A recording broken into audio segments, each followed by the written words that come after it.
दोस्तों, अगर आप सोचते हैं कि आप तिब्बत को अकेले एक्सप्लोर करेंगे तो आप गलत हैं, क्योंकि चीन आपको इस बात की इजाजत नहीं देगा।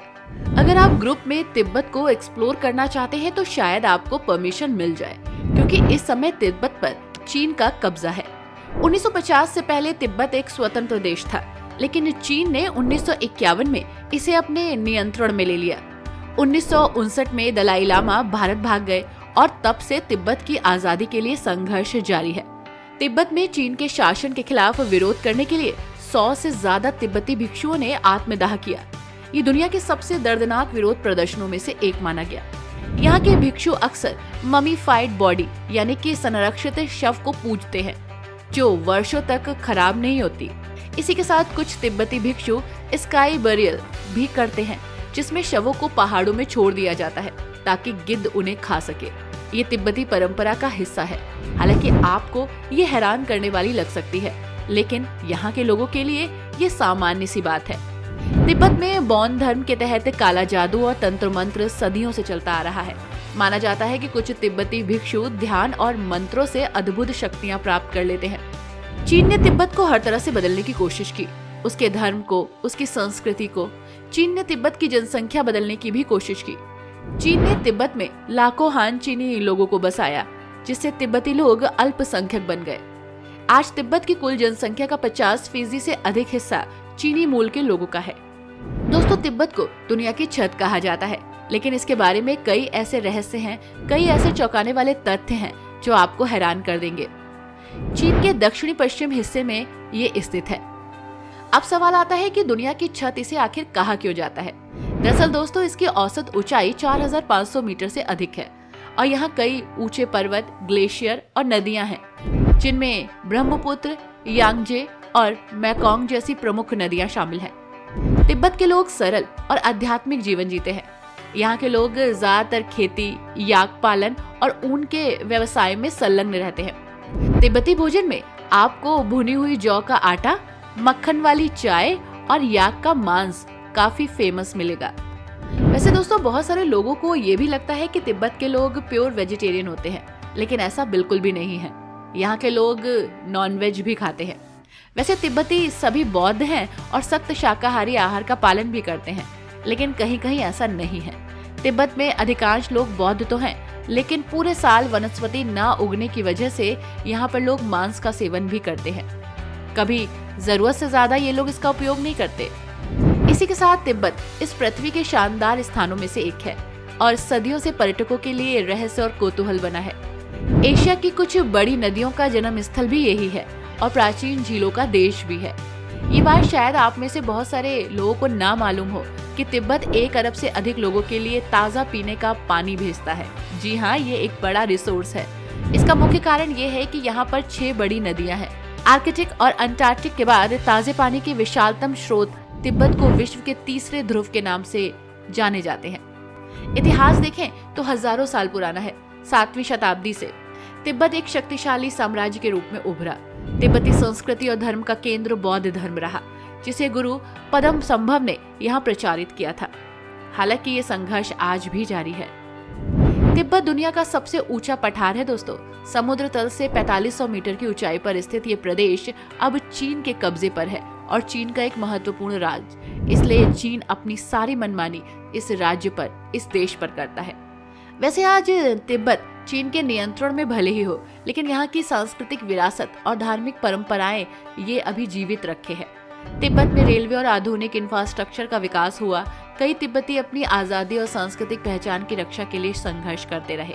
वैसे दोस्तों, हर देश की अपनी परंपरा होती है, अपनी संस्कृति होती है। खासकर मेहमानों के स्वागत करने की तिब्बत की भी अपनी अलग परंपरा है और अपना अलग तरीका। जीभ दिखाना यहाँ के लोगों की परंपरा है। अब ये जीभ क्यों दिखाई जाती है? अगर आप वहाँ जाएं और कोई आपको जीभ दिखाए तो बिल्कुल भी परेशान मत होइएगा और ये मत सोचिएगा कि वो आपको चिढ़ा रहा है, बल्कि वहाँ पर सदियों से ये स्वागत करने की परंपरा है जो चली आ रही है। इसी के साथ तिब्बत का एक छोटा सा शहर है यांगबंजिंग। पृथ्वी पर गर्म पानी के झरनों की सबसे ऊंची जगह है ये।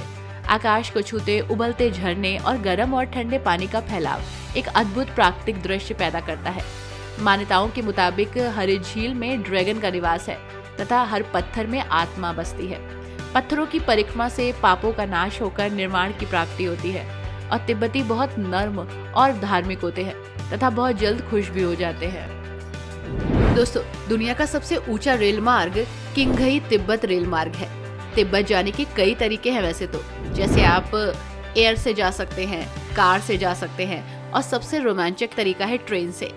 मेनलैंड चीन से ल्हासा तक ट्रेन से यात्रा करना सबसे बेहतरीन यात्राओं में से एक माना जाता है।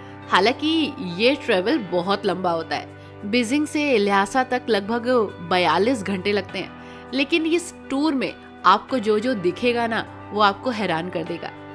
किंगघई तिब्बत रेलवे को किंगजांग रेलवे के नाम से भी जाना जाता है और ये दुनिया का सबसे ऊंचा रेलवे है, जिसका सबसे ऊंचा बिंदु तांगुला दर्रा है, जो समुद्र तल से 5072 मीटर ऊपर है। पक्की सड़क के कारण तिब्बत में माउंट एवरेस्ट बेस कैंप तक पहुंचना आसान हो गया है, जबकि नेपाल में ऐसा नहीं है।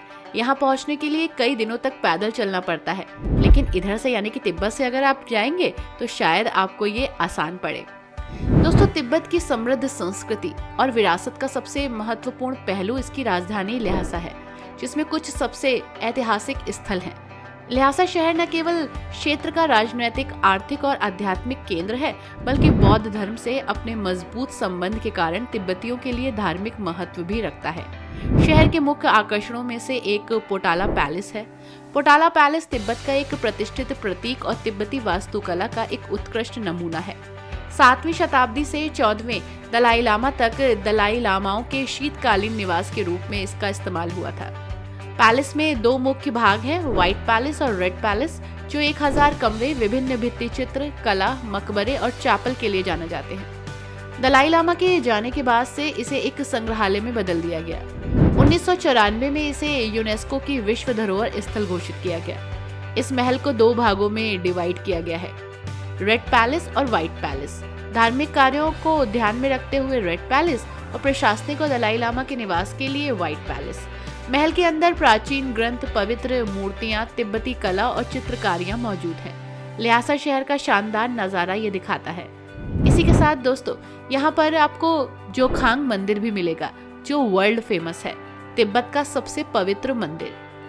यहाँ गौतम बुद्ध की 1300 साल पुरानी प्रतिमा रखी गई है, जिसे चीन की राजकुमारी वेनचिंग तिब्बत लाई थी।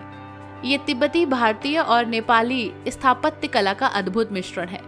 ये तिब्बती बौद्ध धर्म के सबसे पवित्र स्थानों में से एक है और हर साल लाखों श्रद्धालु यहाँ आते हैं। ये मंदिर ल्हासा के बरखोर स्ट्रीट क्षेत्र में स्थित है। यहाँ रोज हजारों तीर्थयात्री प्रदक्षिणा यानी कि मंदिर के चारों ओर घूमकर प्रार्थना करते हैं। इस मंदिर के चारों ओर कई दुकानें हैं, बाजार हैं, जहाँ से तिब्बती हस्तशिल्प और धार्मिक वस्तुएं खरीदी जा सकती हैं। ये ल्हासा के मुख्य बाजार के पास स्थित है, जहाँ आसानी से पैदल पहुंचा जा सकता है।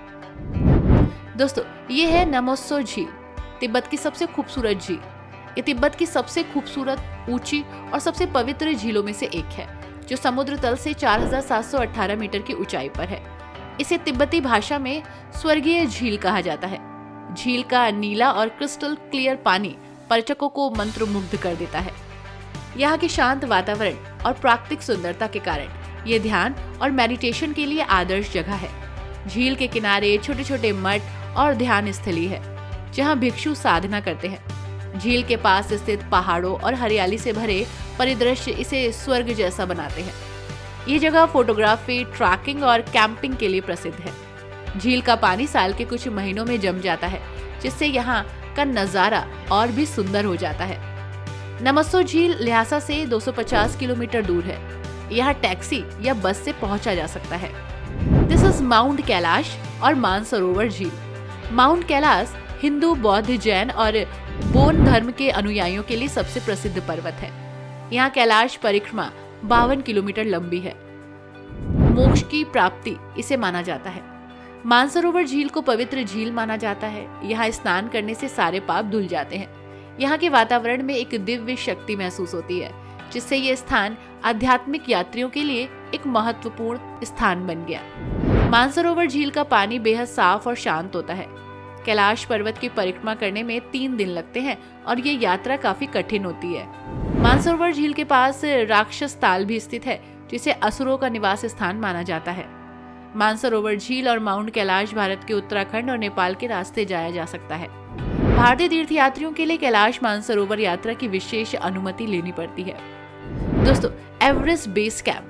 तिब्बत की तरफ से माउंट एवरेस्ट का नजारा नेपाल की तुलना में ज्यादा साफ और स्पष्ट दिखता है। यहाँ स्थित रुंगबुक मठ दुनिया का सबसे ऊंचा मठ है। ये जगह एडवेंचर और ट्रैकिंग के शौकीनों के लिए खास है। यहाँ से माउंट एवरेस्ट को बेहद करीब से देखा जा सकता है और शानदार मौका मिलता है। यहाँ के ठंडे और शुष्क वातावरण के कारण इसे धरती पर चंद्रमा जैसी जगह भी कहा जाता है। एवरेस्ट बेस कैंप तक पहुँचने के लिए साहस और सहनशीलता सब कुछ चाहिए। ल्हासा से 700 किलोमीटर दूर यहाँ तक जीप या बस से जाया जा सकता है।